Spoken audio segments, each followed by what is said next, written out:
All right, we're back. It is COMP125. That's client-side web development, and it's week 9. Week 9 already of our broadcast, and it's the summer 2016 semester at Centennial. Okay, I have to say that last week we broke 1,000 recordings, right? So we have 1,001 recordings now. This will be the 1,002nd one that we're doing, right? So it's you know, it's pretty crazy, and I was pretty excited about it last week. But what I want to do this week is I want to review some of the stuff that we're supposed to be talking about. When I looked at the book and I saw what we were supposed to do, this week was supposed to be about regular expressions, and I'm going to pull that PowerPoint up. I'm going to put it up in a second, up on eCentennial. But let me take a look at it with you guys to show you what it is. So I'm going to go to Courses, COMP125. So if I look at this PowerPoint that I put together, and again, I kind of review the material. It's manipulating data in strings and arrays.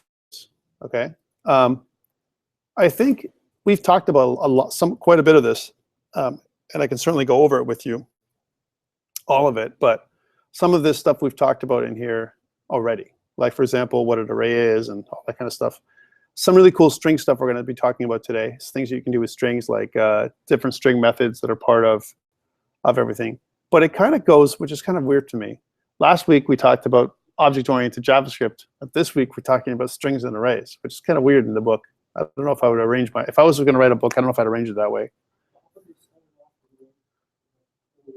They do that again. They kind of review stuff with more detail. So what I want to do next week, starting off next week, is I want to depart a little bit from the way we've been doing the book. Because if I look at some of the PowerPoints that I had to create, and I'm just to show you a little bit. So this is stuff I was looking at for next week. And I kind of, all I'm doing is revising and reviewing the book. So there's the PowerPoint that I kind of, before I haven't finished it yet, but managing state and information security, right? That was supposed to be for next week, right? I think we're going to stop that. We're not going to do that one at all. It's not going to serve you for JavaScript very much. So we're not going to do that piece. And when the next one after that, I'm just going to show you the original. These are the original slides, right? This one is from Programming for Touchscreens and Mobile Devices. I might hit a little bit of this, but we've already done this work because we've been using, you know, meta tags the whole time, right? So I mean, they talk about things like mouse down and mouse up, click, mouse move, mouse over, all the different kinds of events that we already know how to do, right? So that was like, you know, the week after, right? Hold on, and then so that would be week 11, right? And we don't get into anything cool until about week 12. Hold on a second, with updated web pages with Ajax. To me, I want to do this next week. So I want to do the stuff we do in week 12 next week. I want to hit Ajax next week. That's the plan. So I'm sweeping. I'm just doing a few more different things. Come on, Pokemon Go. I want to change the you know, the course content a little bit, because I don't think it's going to serve you to do the other stuff. I think we've already kind of touched upon it with our way we've been doing it. So next week we're going to head into updating web pages with Ajax. Okay, so that we'll be hitting chapter 11 next week, and I'm going to reformat these again and put some extra information in there as we go. Right, so that would be week 12 stuff we're going to do next week on week 10. So a couple weeks ahead. Let me kind of go back up a little bit. And then week 13, they would start talking about, I believe, a little bit of intro to jQuery, right? Which, again, doesn't make any sense to me. I think I want to talk about Ajax, because Ajax and jQuery goes very, very well together, because with jQuery, the great thing about jQuery is it has some really cool, jQuery is a shortcuts for JavaScript. That's what it is, right? It's a great little library, actually quite a big library nowadays. We've been using jQuery all along, right? Because every time we use Bootstrap, we need jQuery. So it's inside of our code, right? But, and it says an intro to jQuery. I want to go into a little bit more detail with jQuery with you guys. So that'll be not next week, but the week after. So week 11, instead of week 13, we'll do jQuery. Okay, that's the plan. And I'm probably going to do it for maybe a week or so, a week and more, right? And then after that, right, after that, there's special topics that the book covers, right? So if I was going to look at week 13 or week 14, in week 14, we would normally have just a final exam, and there's a review, right? So that's it. Just the jQuery, and then the course will be done, right? I don't agree. And when I look at the stuff that I want to give you guys, I think we need to talk about at least one API. There's got to be at least one API that you use, right, to help you out. And I also want to talk about a few more things with object-oriented JavaScript, because I don't think you've had enough just 1 week and then see you later, right? Otherwise, you know, the most important stuff you're going to get is going to be lost, right? So I think we need to do a little bit more jQuery, spend more time with Ajax, because there's some really cool stuff. I think I want to introduce something like, if I can introduce a view engine, front-end view engine with you guys, like something like a handlebars or something like that would be nice. And I am just thinking about stuff that I'm going to do for the next few weeks.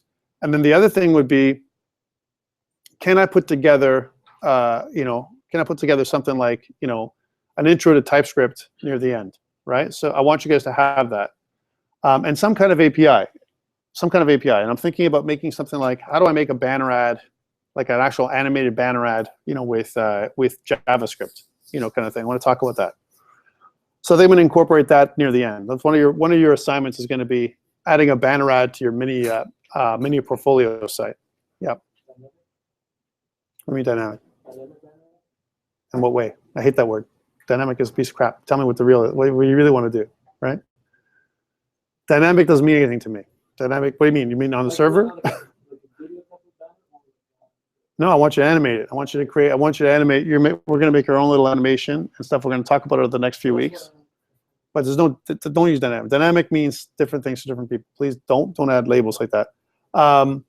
So what I'm saying is, I think we need to restructure some of the back part of this course only to make it a little bit more useful for you, right? I could certainly go with what's in the book, but the problem with the book is, like I said, is we have chapters we've already kind of done because we've accelerated some things. I've already introduced them to you, and you're going to even see today we're going to talk about regular expressions. We've already talked about regular expressions, right? Do we need another little chat about regular expressions? I think it's okay. I think it's warranted. I think we can talk about regular expressions, and it might help you make better forms and validation and all that stuff. That I agree with, right? But we should get into Ajax as soon as possible. Ajax, without Ajax, we don't have, if you want to look at dynamic, right? We don't have a dynamic front end, right, without Ajax. So I want to get into Ajax. I want to get into some kind of API. Who knows what an API is? No one knows what an API is? Come on, guys. An application programming interface that we're going to use from JavaScript. So we're going to use somebody else's library, right, other than just jQuery, to build something, right? That's what we're going to do. And I'm going to probably target, around week 11, week 12, we're going to do something with someone else's library, right? Because the majority of what we do in JavaScript is just that. We use somebody else's library with our own code to build something, typically, right? We don't just, use straight JavaScript and jQuery. There's other stuff I want to use too. I want to show you how to incorporate someone else's library and stuff like that. So just be prepared for some changes to the course content as we go forward. And please bear with me. If you have a question around it or a concern, please send me an email. But at the end of the day, we're going to be diverging a little bit from the back end of this course, only because I want to make it as I don't know if I want to call it something to make you more marketable from a job perspective than the way this is structured. Yes. Which libraries?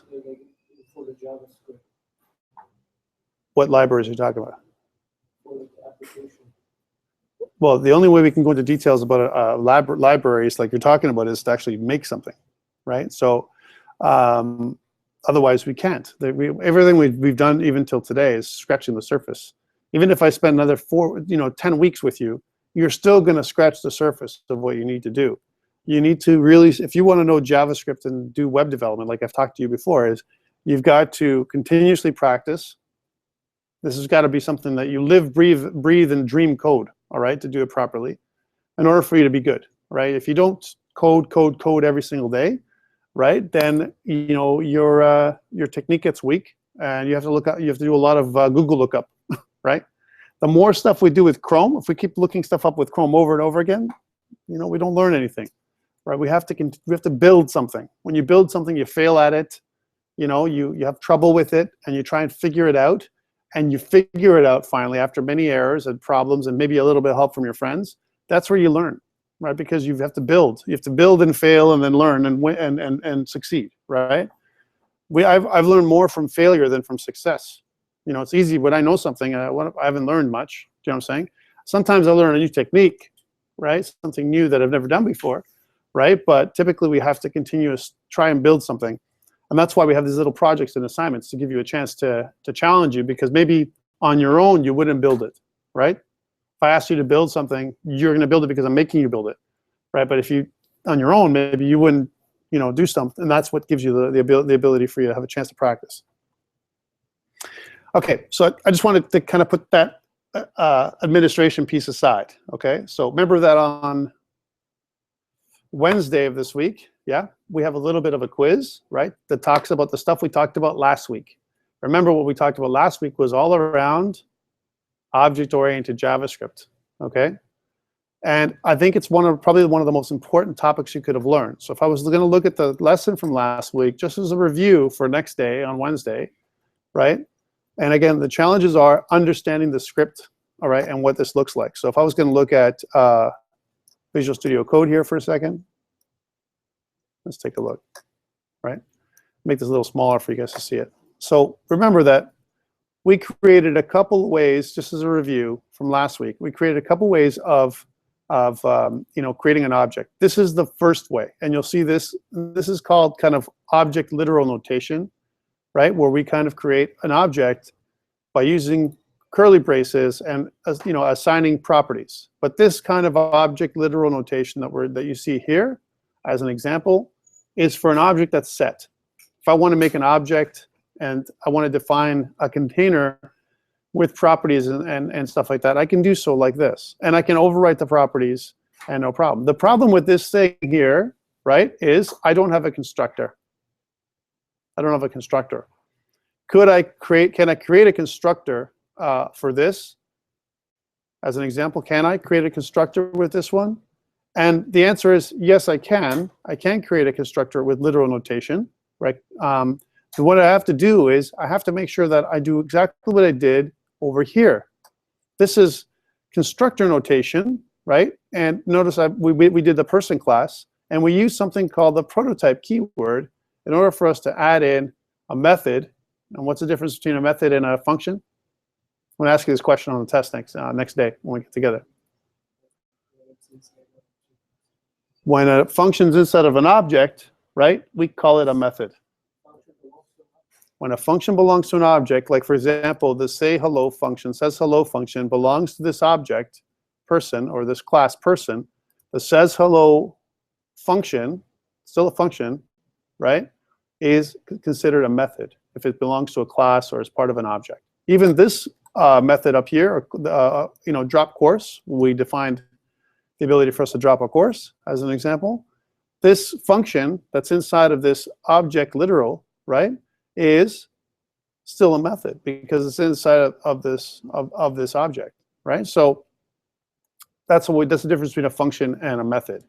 There's no difference. It's still a function. It performs like a function, but it's just inside of another function that we call an object, right? Typically. So that's one thing. We use the prototype notation. When I say prototype keyword, all I'm doing is I'm saying, hey, here's the person, get its prototype, and add in a says hello method. That's what I'm saying. That's how you should read it.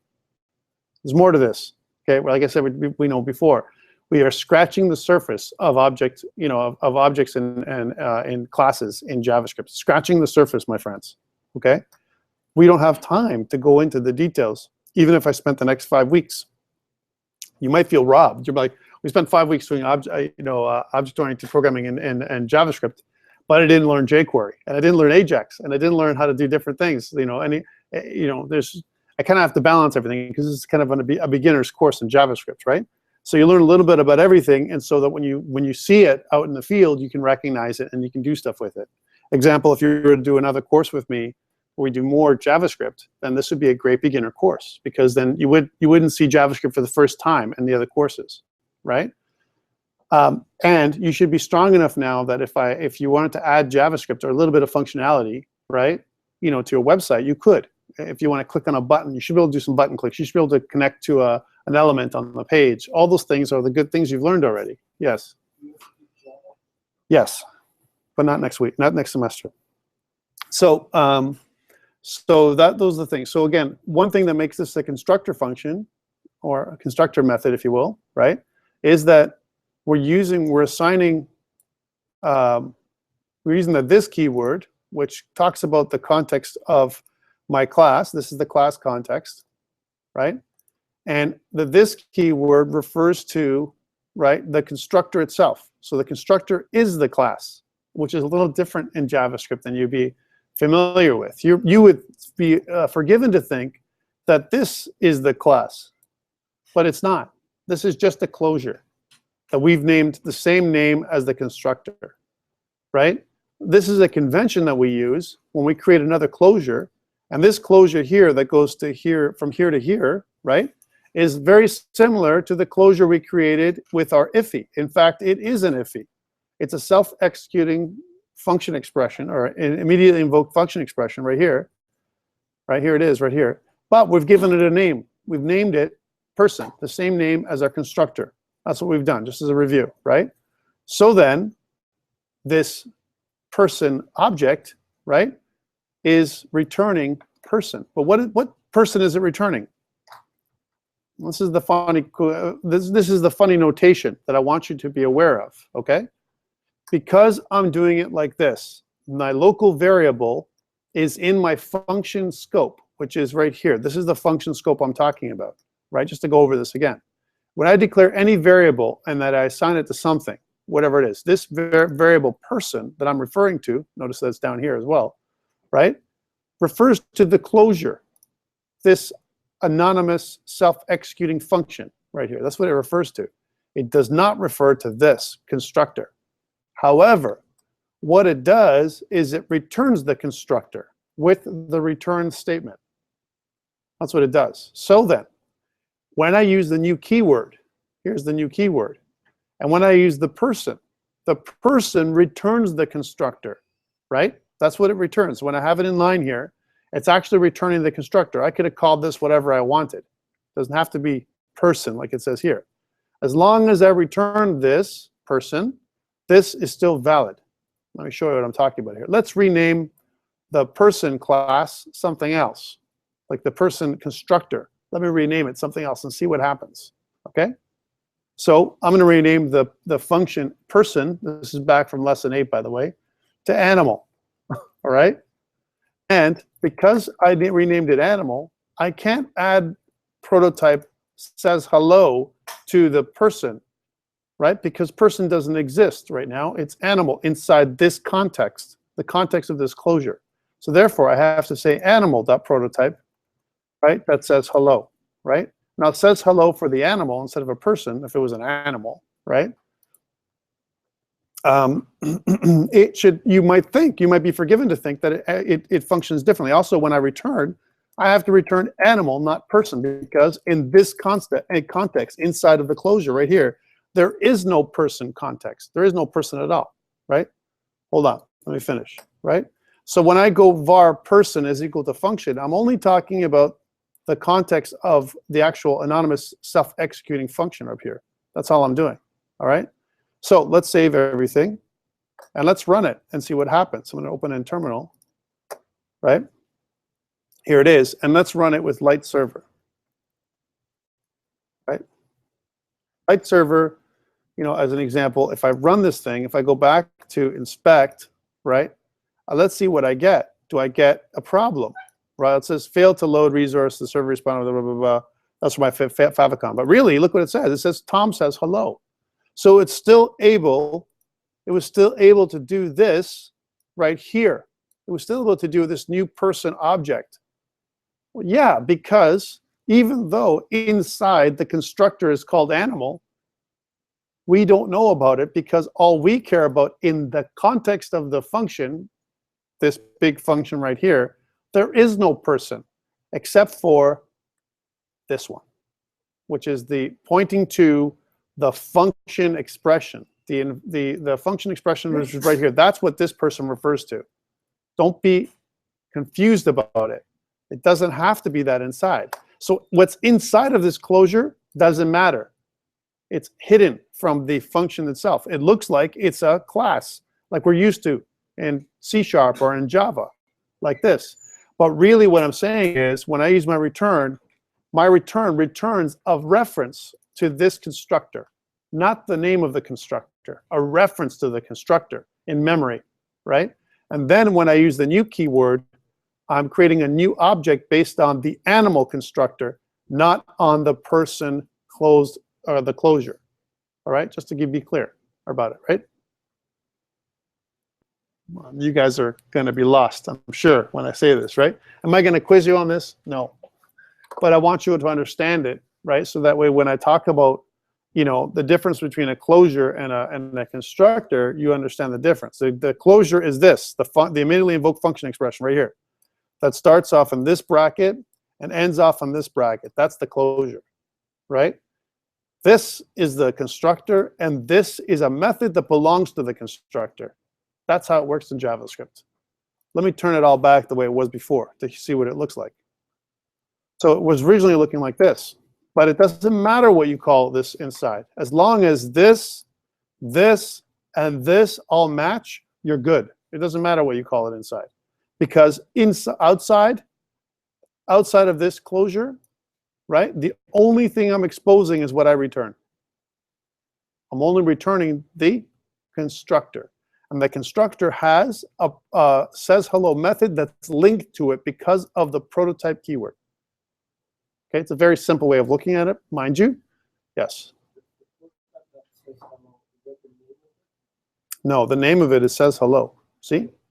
Says hello. If you don't use the prototype keyword, then you do not add says hello to this person constructor. The person constructor, I want you to think about it as a constructor and the class object all together, all one. Yes. You will never be able, you can't do that in here. Person.saysHello doesn't exist. Yes, it links it up. If you can do it here, you can add in an object without a prototype or a method without a prototype here, but it's not the same. If you notice, it just, you know, it does certain things. Now let's, just before we continue, let's recreate this person because you guys had a lab, right? What was the lab that you had to do? When was it due? Friday, right? Where you had to create a user. I'm going to give you this because you know, some people send me a bunch of email. How do I do it? I'm not kind of clear on this. Blah blah blah blah. Right? Let's make the user lab. Let's finish off your lab so you understand how to do it. For those people who've handed it in, that's great. And please don't resubmit it because I won't accept it after today. Right? But let's do this thing again. And again, I caution you. I would recommend to you that instead of doing it like from scratch, if you need guidance when it comes to objects, because we're only scratching the surface, not because I don't think you're smart enough to do it on your own. It's not about that. And let's recreate this thing. So we're just going to comment this out. Okay, let's comment this out. And what I want to do when I comment this out is I want to make it again, right? Just to give you an extra example, because I think we haven't spent enough time on this. Here it is. I want to recreate the user class, but instead of making it a specific user like admin, I want to make it a generic class that we can use over and over again. I can reuse this code. How can I do it? So let's do it with this kind of notation. So we're going to make the user class. So here's the user class. Let's do it together. I'm just using lesson 8's code for now. I'm not going to make lesson 9 yet. Okay? So here's my user class. Okay? Now remember what we need. The typical thing that I would recommend, please do this with me because you won't have enough practice in a test to do this alone. All right? So let's do this again. So I'm going to create var. We're going to make the object, which is called user. All right? But we're going to assign it to a closure. So remember, we're going to do a closure that looks like this. Okay? And it's got to be a self-executing closure, which looks like this. So at the beginning, when you have a class, right, it's a good idea to put it inside of a closure to emulate what it's like to have information hiding, which is part of object-oriented programming. It's one of the conventions we use with solid, object-oriented programming. Information hiding. We only expose that which we want to expose. Okay. So this var user right now, let me show you something, can I create an object from user? Just this closure right now. Is that possible? Hell no. Why? Because if I go here inside of my init function, here's my init function, and if I try something like this, var user is equal to new user, right? If I try to do that, let's see what I get. So here's line 79, where I'm doing user is equal to new user. First of all, the reason why this is going to fail, right, is because there is no constructor linked to this closure that we just created. It's empty. It's just a container. That's all it is right now. It's an empty container, right? So if I run this thing again, if I go back to my thing, I can see that I get an uncaught type header. User is not a constructor. It's not. It's not, because we haven't made the link to that. I have to have something that returns a constructor. So let's build the constructor next, right? So inside of here, we need a function. So just any function at all, right? So remember, we're going to say constructor. Here's my constructor method, right, for my user class. How does it look? Now, I could put whatever I want in here. We want to call it, probably from a convention perspective, user, the capital U, right? And it's got to look like something that it takes. If I need a user, again, I'm just emulating what I have here. I want a name, the email, password. In my constructor, I might have a bunch of these things. I don't care about courses right now. There's no courses. I don't need courses. I'm just gonna make username, password, that kind of stuff, right? And maybe an ID. I want an ID for the user. Okay, so I want that. So I want the user ID. So I'll put an ID, right? Username, password, I think is the main things I need, right? Username, oh, an email. I made an email there too, right? And maybe email address. Right? Those are the things that the user method takes in. I don't have to take all those things in, but typically we would in a constructor. And then I want to use the this keyword to add these properties, these local variables. I want to assign these local variables to properties. And remember, in order for us to create properties, we create them dynamically. We create dynamic properties. When I assign the property, I declare the property right away at the same time. So I do something like this. This ID doesn't exist right now, but when I assign it to ID, now it exists, right?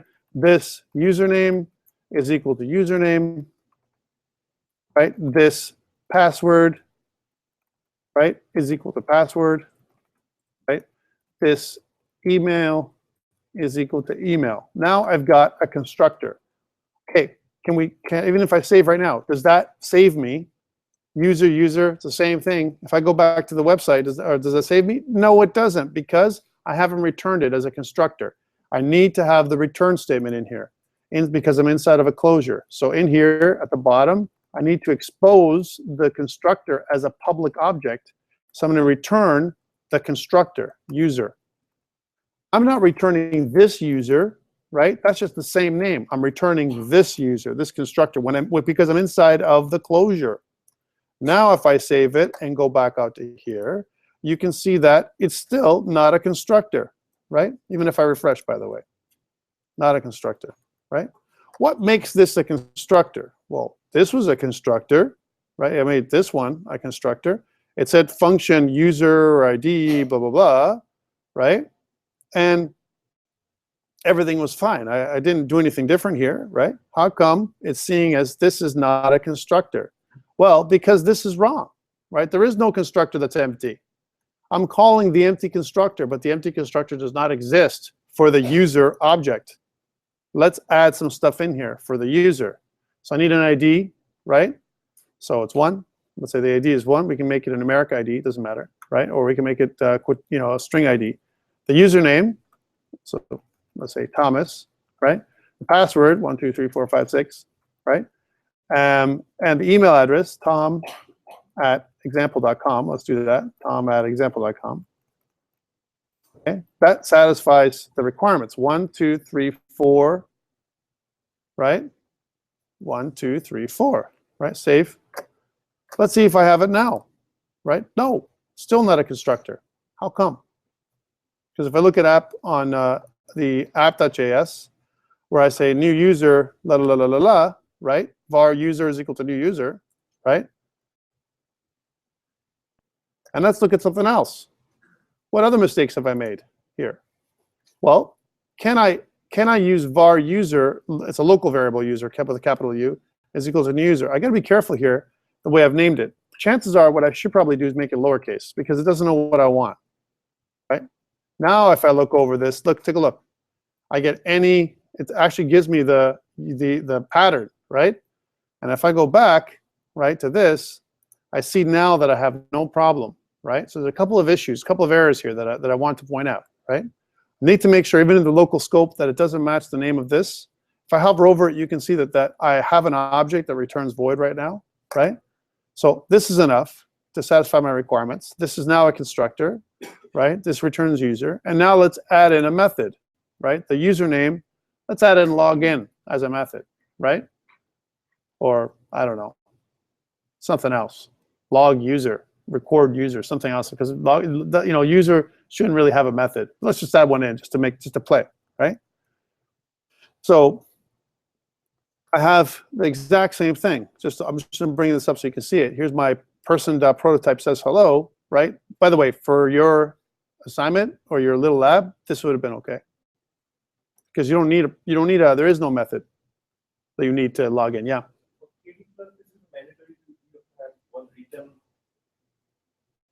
Return? No. If I just used this, that would have been enough too. So if you like that the var user equals to function user. That's fine too. That's fine too. Yeah, that's just another way of doing it. If you, in other words, what you're saying is, if I did this, var user is equal to anonymous function that takes in this. That's also correct. Same. Remember we talked about the two ways to do it? That's the other way. I don't mind either way. It doesn't matter to me because the notation is similar. That gives you the same result, right? In fact, if I was to do that, let me just show you. So if I go var user is equal to function, anonymous function with this, oops, we spell function properly. And if I go back to the website, right, you can see the same. There's no error right now, okay? But let's make this user do something. Let's make this log the user to the console, right? So log to console. We'll call a method that says log to console. We don't have to, but we will just for this example, so we finish this example off. So we know we're going to make this. We're going to say user.prototype. When I use prototype, we're using the prototype method that's built into all objects that exist in JavaScript, right? And when we put this next thing in, we're just like we're making dynamic properties, we're making a dynamic method. When I assign it, I declare it, right? So I'm going to call this, log to console, right? That's my new method, right? And it's going to return void because that's what I'm going to do. It's not returning anything. But what I'm going to do with it is I'm going to log everything, my user, to the console. So I'm going to say something like this: console.log, right? And then ID, user ID. Let's just do it together, right? And we'll use can I use interpolation like this for JavaScript? Can I do this thing? Can I go 0 and then do the interpolation? Or do I have to concat for strings? Can I do this? Plus or comma, and then whatever my parameters are? Can I do that? Is that possible? Be careful, because JavaScript is not C#, right? I'm testing you because I want you to understand how this works. If I go this dot what? ID, right, is what I want. So look how I have a problem. It gives me an error, right? It says expected a semicolon. Where does it expect a semicolon? Down here. That's definitely one place to expect a semicolon. But also, right, if you notice, right, that it says console.log. Somehow this is improperly formed, because why is this asking for additional things? Because I need to continue to say equals to console.log is equal to function, right? An anonymous function that does it. That's part of the formation. I can't just do log to console. I need to make it equal to a function, right? By the way, I can make prototypes properties like this as well. It doesn't have to be functions, It could be other things too. It could be arrays. It could be whatever I want. I could prototype. I could add to the prototype. But let's just put it this way. It could also be a name function. Like, it doesn't have to be like this. I can name a function in here somehow. Function is equal, my new name, whatever it is, log to console. And I can make it so that my prototype log to console is equal to that name function. You can do that too, right? But this is the standard notation. All right, good. So I go to the ID, console.log. Let's see if this works. We'll say user username, right? And we'll do object notation. Let's see if this works, right? Because we've never seen this here in JavaScript. We haven't used it in JavaScript. This dot username and console.log. We're doing strings today, right? So that's why I'm bringing this up. Does it work or not? And this is password. Let's see, it's a clear text password, but we're going to add to see what the password is. We're going to kind of expose the password for us. Password. And console.log. Email. And let's see if this works, this stuff. So who says this is going to work before I run it? You say it's going to work. Anyone say it's not going to work? You guys you aren't risk takers, right? It's okay. So let's go back and see if it works. Okay. Well, first of all, we never called the function, so we don't know if it works. Let's cancel this. So down here, of course, this is just the definition of what the function is. But down here, we have to call it, right? We make a user object, and now I have to call user dot log to console, right? We have to call that method in order for me to log everything to console. Now, if I go back, I can see that I get some funky stuff going on. Take a look. I get the where we think the interpolation is supposed to be. I get this, so that didn't work. So interpolation doesn't work like this. But it does give me the values anyway, right, with the comma. Comma actually smashes the stuff together and puts them after the ID either way, right? But the more acceptable way of seeing it in JavaScript, instead of doing this, at least the old way of JavaScript, if I just did this, right, instead of the comma, you would always might see it more often like this. And this is more compatible across different browsers than the comma. That's just to let you know. So if I go one of these, although it would totally work both ways. This is more acceptable. I'll just see what it looks like now, right? In ECMAScript 6, there is another formulation we could use, right? That's not like this. Okay, ECMAScript 6. But we're going to talk about ECMAScript 6 as we go towards the end of the course, because I think it's important for us to know a little bit of ES6 or ECMAScript 2015 or whatever you want to call it before we finish.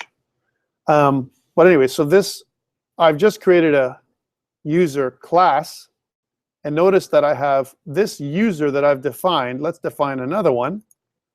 So I'll say var user2 is equal to new user, just like we did before. Here's the second one, and we're going to say this one is Mary. Just using a name again, please forgive me. And then 7890123, right? Whatever, some other password. And then Mary at example.com. Right, you can see that works. And then we're going to say, user2.log to console. We can say the same method just to prove to you that this works. And you can see now that I've got user ID 2, Mary, new password, and then Mary at example.com, right? So that you can see that it reacts just like we would, think about an object working in another language like Java or C#, right? With the new keyword. So that's constructor notation. Is this the only way to do objects? No. Right? Remember, we also talked about if I want to access an object's properties, objects also have the ability for us to use them as if they're arrays. Right? As if they're arrays. How do I use them as if they're arrays? This is I don't like this as much. As a programmer, when I talk from as a developer, I don't like this method at all. It doesn't speak to me. but it's there. It's possible. It's part of JavaScript. You know, every language, you love and hate different parts of it. This is one of those I don't like so much. How do I do it? How do I treat my object properties as an array? How do I do it? Huh? How do I? Here, I'll show you. So an example will be, instead of doing this, right, and I want to access a certain property, like for example, the username, Mary, right, then I can do something like this, user2, right, and in brackets, in square brackets, just like I use as if it's an array, I could use username and there, right, and then I could send this to the console. So console log, I want to get the value of the username for Mary, you know, kind of stuff. For this user, I want to send it to the log, right? Let's see what happens. There's Mary at the bottom. You see how it works? So I can treat a object as an array, right? This is good and it's bad. That means that I have a length to the object. So if I do something like this, console.log, user2.length, can I do the same thing? Can I treat this as an array? Does it have a length? And it says undefined. Be careful. User2.length. We normally would think of this as an array, right? But it's not an array, people, right? It's not an array. There is no length property, right? An array would have a length, right? If I said, you know, var my array, right, is equal to an array, and if I said, you know, or let's say even if I just did it like this, my array is equal to an array, you know, first element, you know, something like this, second element. We're talking about arrays today anyway. Third element. Now, because it's an array, I should be able to do something like my array dot length. That works. See, that works. That comes up. And if I was to console.log out, console.log my array.length, the length is part of the array, I can see that I get an array, a length of 3, right? Because it's an array. But here, user2.length I don't get, because even though I can access it like an array with the name of the actual property inside here, right? I could do that. However, I can't, it's not an array. And it's not in a list. Yes.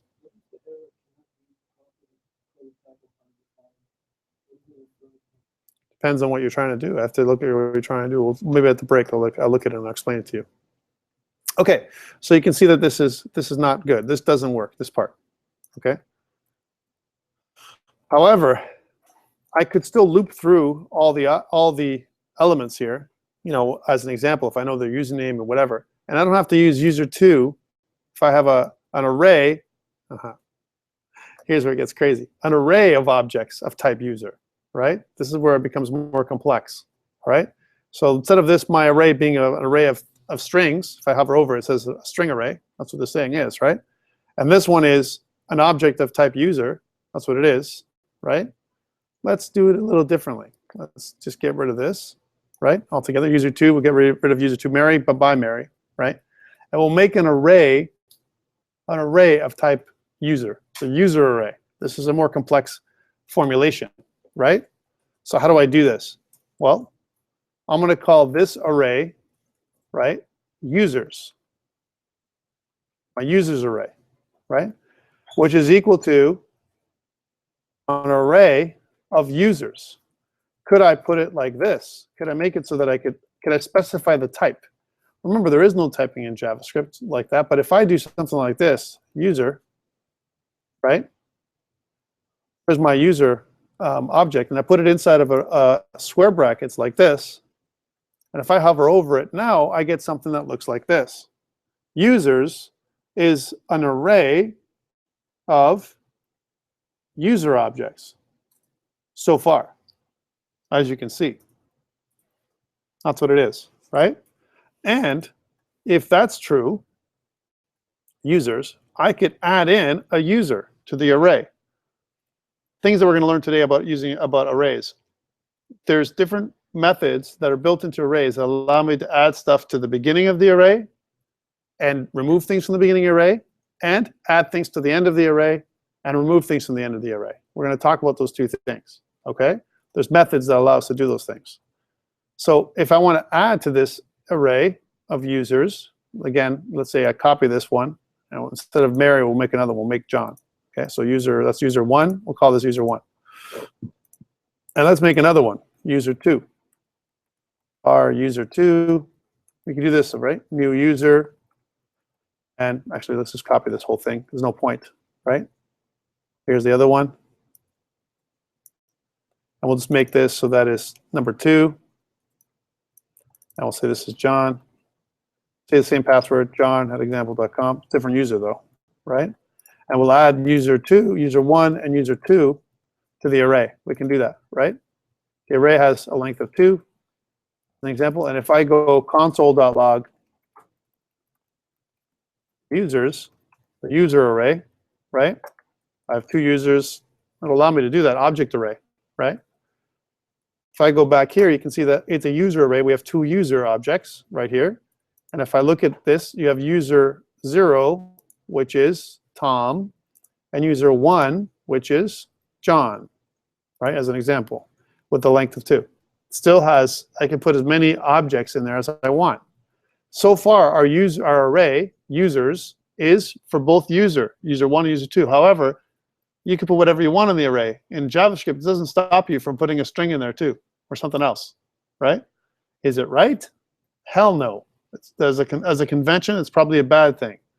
Can you do it? Yes, you can, right?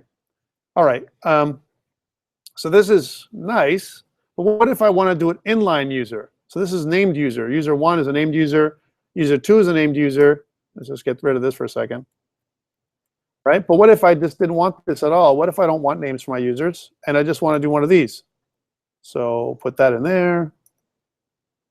And can I do this, is what I'm saying. And take the new statement, put it in there, right?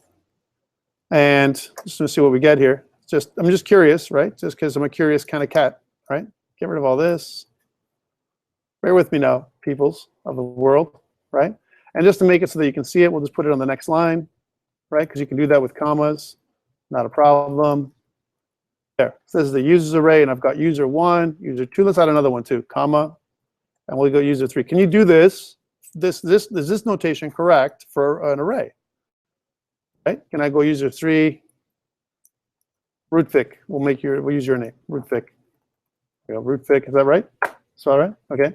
Same password. We'll say rootfic@example.com. Rootfic. Everyone got the same password at the beginning. They have to change their password after. So I'm joking, right? Okay. So I've got all these users, and then I'm going to log users. Does that work too? Can I use an anonymous object without a name? So I'm not naming the object. It's just a new user object. Can I do that? And the answer is yes, you can, right? Just like you can in other languages, right? So I can do that, and you can see that there's Tom. Second one is John. Third one is Rootfic, right? Because those are all those names exist. Those objects, you know, ID 1, ID 2, ID 3, and then element 0, element 1, element 2. That's what they are of the array, right? That's what it is. And how do I access these? Same as I would access any other. So if I was going to say users, if I wanted to do I want to say Rootfic is going to log to console, right? Then if I want to do user Rootfic, I would say users 2, right? Dot log to console, because log to console is part of I'm referring to the second user, so or the 0, 1, 2, the second user, which is this one. So this is the 0th user, the first user, and this is the second user. And I can look at the second user, and I want to still perform my log to console method here on the second user, which would be root for Rootfic. I can do that. This is valid notation, right? It's an array of objects. If I go back, you can see that I log everything to the console, right? Please keep this in mind, because remember that arrays, and this is one of the topics of today, arrays can be filled with whatever you want, including objects that you make, custom objects that we create. I made a custom object, person. I made a custom object, user. And I'm loading them in. But there's nothing stopping me. This is the bad thing about JavaScript and the good thing, some flexibility. There's nothing stopping me from doing this. New person with a different object with a name and an age 47. Oh, can't do that. Can't put semicolons. And this is part of the user's array. But now we have a problem. Take a look. I have two types of users, and look at the notation I'm getting. There's two types of objects. One object is a type of user object, or that's the or sign, or some kind of person object. I'm getting still object array, but there's different kinds. And if I was to go back to look at a log of users, I get the following: user, user, user, person, right? Because person is the type, right? I define a new person as well, right? And if I look through here, I can see that I have 3 users and a person, right? A person object. And if I look at a person, I get the details for the person. And if I look at one of the users, I get the details for the user. So you don't have to be contiguous. It doesn't have to be the same kind of, homogeneous content, if you will, right? It doesn't have to be the same content in an array. Is it right? Hell no. We want to say that again, right? It's wrong. It's absolutely, from a best practice perspective, from a convention perspective, please don't do this. Can you do it? Yes, you can. And you'll see it being done everywhere online. Doesn't mean it's right. Okay? Questions around object-oriented JavaScript? I wanted to finish this section off because the book doesn't really go into so much detail. Yes?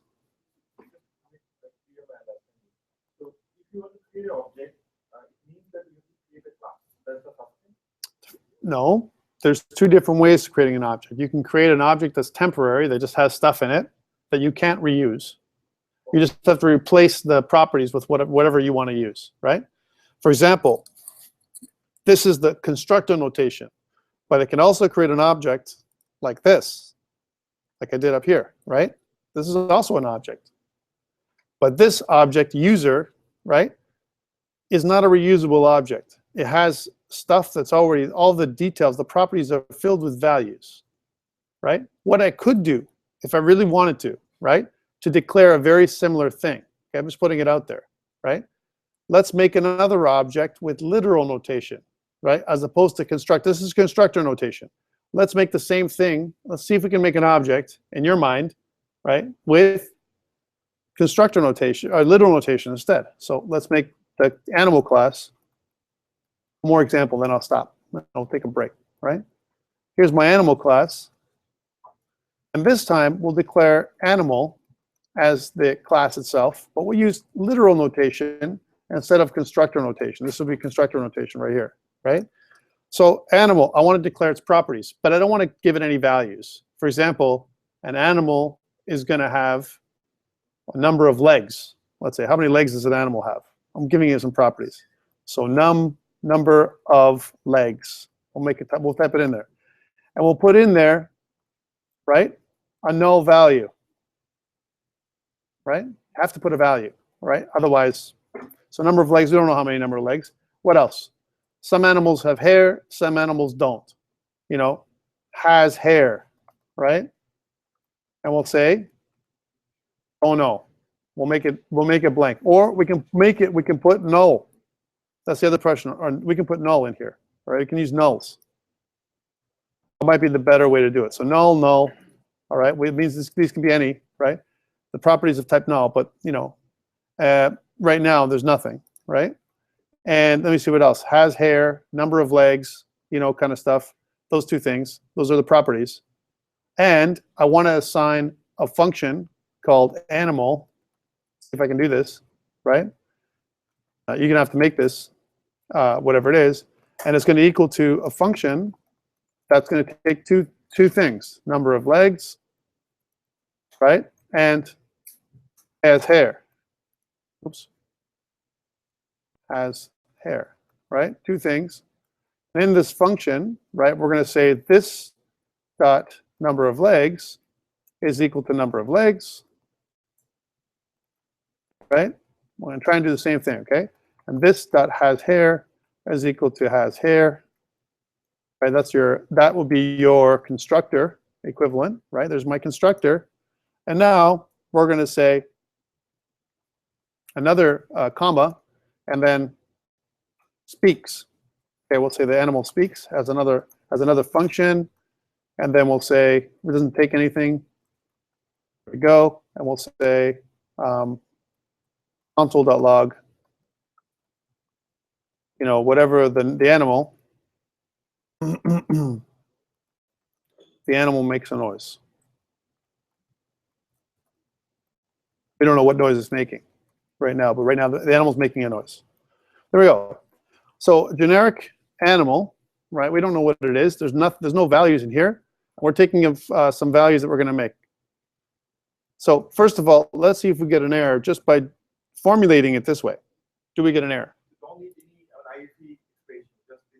No, I don't need to. I'm just telling you this is what I can do, right? But let's suppose this is okay. Let's guess. We're just guessing this is possible. Remember, I'm using nulls in here instead of actual values. All right. So now let's go back to the code and see if it's okay. So I don't get any errors. That's the first thing. Do I get an error? Number one. Second, now I want to use the constructor notation. Do I have a constructor when I do this? It's a method inside of another object. Does it work? Right? You got to be very careful when you think about this stuff. So let's try it. So I'm inside of my init function. Right, here's my init function.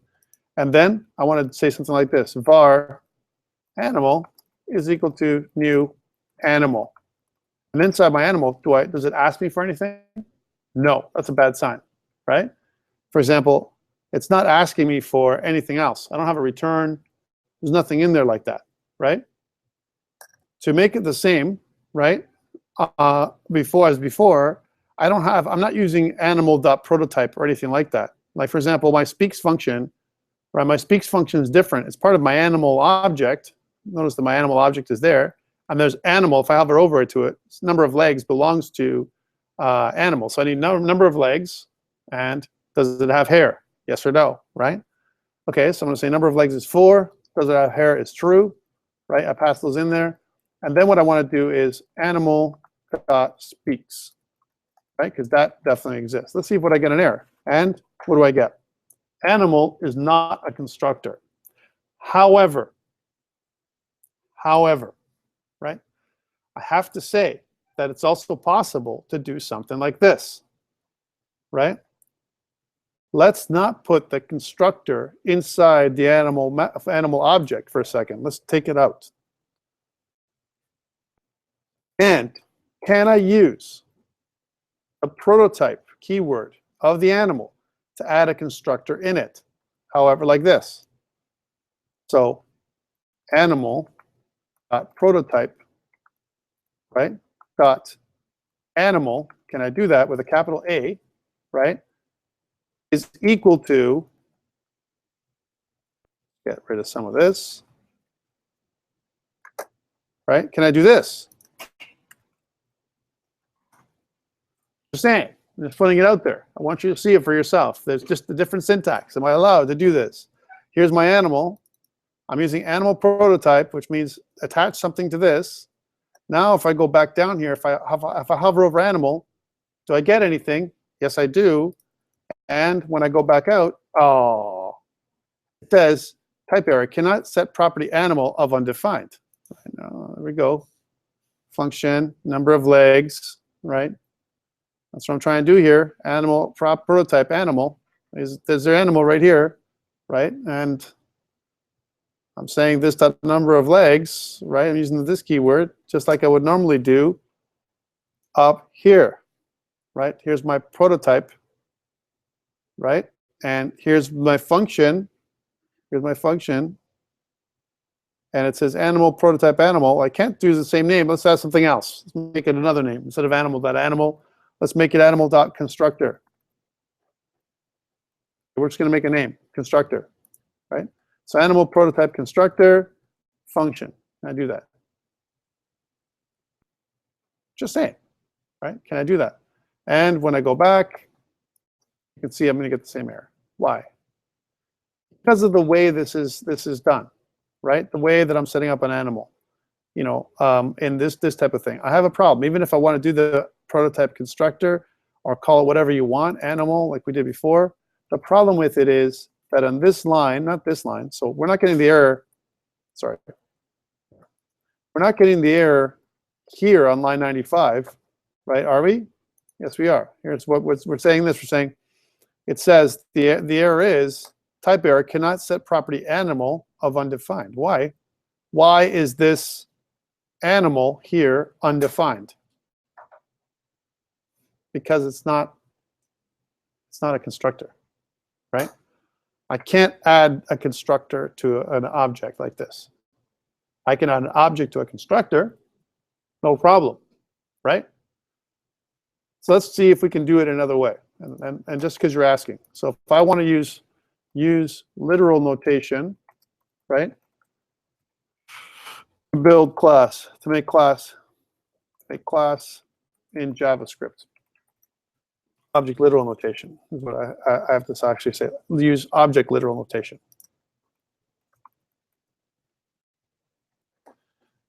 So if I was to go there, and it says 3 ways to define a JavaScript class, and I think this is important to look at some of the stuff out here. Here's one way. So what is this? This is a constructor notation, right?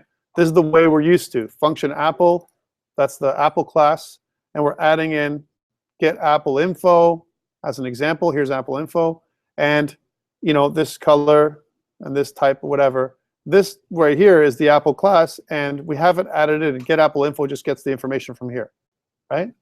But look, get info is equal to get Apple info. So what this is a method that belongs to this class, right? Okay. But when I do new Apple, to instantiate an object, it says it with a construction function, var apple is equal to new Apple, and then Macintosh, right? Apple color is reddish, alert, Apple get info, right? Because why? Notice that the function itself is a constructor function because it takes a type.